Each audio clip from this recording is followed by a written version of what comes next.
با توجه به کاهش جدی توان সৃষ্টিকর্তার নামে শত্রুর প্রতিরক্ষা শক্তি অনেক দুর্বল হয়ে গেছে এবং তাদের বিমান প্রতিরক্ষা ও রাডার ক্ষতিগ্রস্ত হয়েছে। তাই তারা এখন বড় সংকটে আছে এবং নিজেদের ইচ্ছেমতো শাসন চালাতে পারবে না। আর এটাই ইরানের সর্বোচ্চ নেতা মোজতবা খামেনি ও জনগণের ইচ্ছা।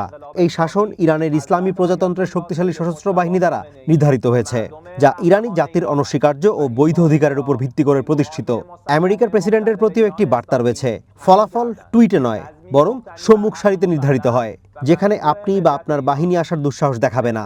এপিক ফিউরি নয়, বরং এই যুদ্ধের নাম হওয়া উচিত ছিল epic fear. cannot be determined by tweets. The result of a war is determined in the field, the very place where you and your forces do not dare to approach, and you can only talk about it in your tweets. It's better to name this war as Epic Fear instead of Epic Fury.